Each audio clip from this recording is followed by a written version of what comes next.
और महिला आरक्षण बिल से जुड़ी इस वक्त की बड़ी खबर आपको बता रहे हैं। संसद में जारी विशेष सत्र के बीच देश में महिला आरक्षण अधिनियम 2023 का नोटिफिकेशन जारी कर दिया गया है। इस एक्ट में विधायिकाओं को महिलाओं के लिए 33% आरक्षण की व्यवस्था है। कानून मंत्रालय की ओर से इस संबंध में कल यानी कि 16 अप्रैल को सरकारी नोटिफिकेशन भी जारी किया गया। यह कानून संसद में महाबहस के बीच आधी रात को लागू हुआ। हालांकि अभी इस बारे में यह जानकारी नहीं मिल पाई है कि 2023 के इस कानून को 16 अप्रैल से प्रभावी करने के लिए अधिसूचित क्यों किया गया है, जबकि संसद में इसी कानून में संशोधन करके इसे 2029 में लागू करने पर बहस चल रही है।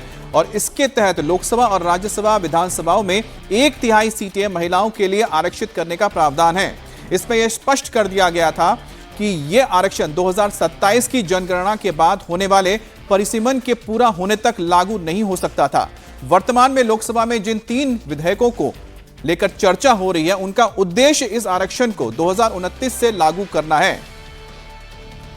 और हमारे साथ हमारे पॉलिटिकल एडिटर देवेंद्र पराशर जुड़ गए हैं। देवेंद्र, ये समझ नहीं आ रहा है कि आखिरकार जब बहस हो रही है इस कानून को लेकर, वुमेन रिजर्वेशन को लेकर, इस भी 2023 के रिजर्वेशन बिल को लागू करने का मतलब क्या है?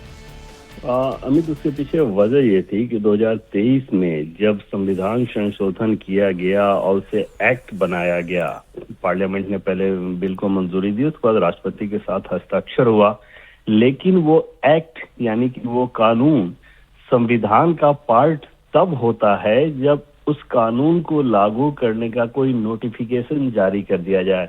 उस बिल में प्रावधान ये था कि गवर्नमेंट ये डिसाइड करेगी कि किस दिन से ये कानून इम्प्लीमेंट होगा, यानी कि किस दिन से इसे नोटिफाई कर दिया जाएगा। और जैसे ही गवर्नमेंट का नोटिफिकेशन होता है उसके बाद वो सीधे संविधान का पार्ट हो जाता है।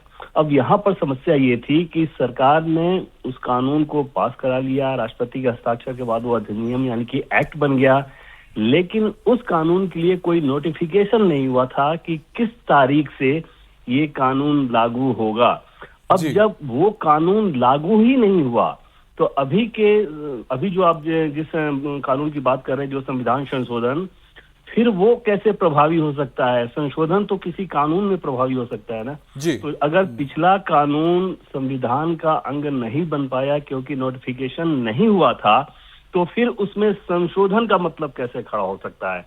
ये बात जो गवर्नमेंट की लॉ एजेंसीज हैं, शायद उनकी जो लेजिस्लेटिव डिपार्टमेंट है, उनसे पहले थोड़ा मिस हुआ और उसके बाद आनन फानन में कल इस काम को किया गया और 16 तारीख वो डेट मुकर्रर करके उस कानून को लागू किया गया। अब उस कानून में संशोधन के लिए अभी जो पार्लियामेंट में चर्चा हो रही है वो उस कानून में संशोधन के लिए हो रही है। अब अगर ये संशोधन पास नहीं हुआ तो भी पिछला कानून एक्टिव रहेगा, यानी कि 16 अप्रैल से वुमेन रिजर्वेशन बिल जो कि 2023 में पास हुआ था वो नोटिफाई हो गया है और वो रहेगा एक्टिव। अगर वो नहीं रहता तो फिर इस संशोधन का मतलब ही क्या जब वो कानूनी संविधान का पार्ट नहीं था। बिल्कुल देवेंद्र, यानी कि आज जब संसद में बहस होगी तो हम ये मान के चलते हैं कि विपक्ष के लिए ये आज का सबसे बड़ा मुद्दा होगा। देखिए, इसमें कोई इतना बड़ा मुद्दा वाली चीज नहीं है। निश्चित तौर पर विपक्ष का बड़ा मुद्दा ये रहेगा कि जो संशोधन लेकर आया गया है इसे विपक्ष पूरी तरह से गिराने की कोशिश कर रहा है। अब यहाँ पे ऑप्शन सिर्फ 2 बचेगा सरकार के पास। या तो सरकार ने इस तरह से फ्लोर मैनेजमेंट कर ले कि लगभग 67 सांसद गैर हाजिर रहे अपोजिशन के, तब वो सरकार जो स्पेशल मेजोरिटी चाहिए उसके थ्रू पास करा लेगी।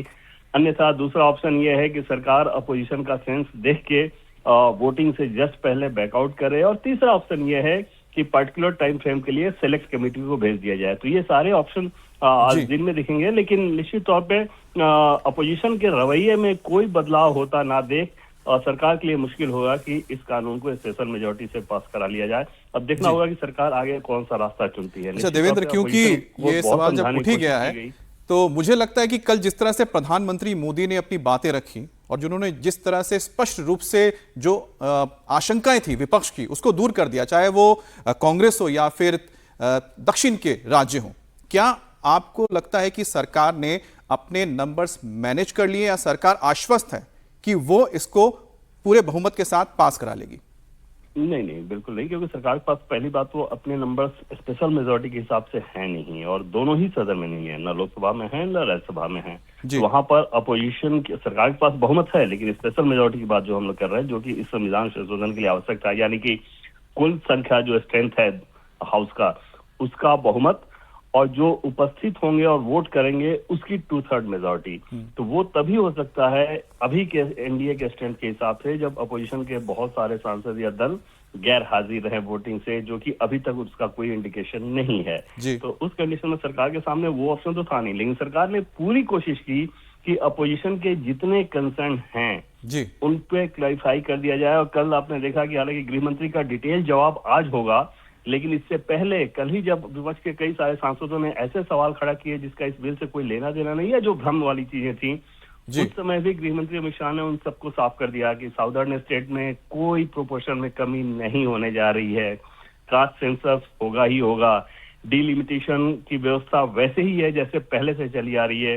ये सारी चीजें फ्लोर ऑफ द हाउस खुद गृह मंत्री अमित शाह ने क्लियर किया, लेकिन अपोजिशन इसको पॉलिटिकल ऑप्टिक्स के हिसाब से देख रहा है, और वो अपने रवैये में ये नहीं बदलाव करना चाहता है कि वो ये सरकार के पास फिर से मौका दे।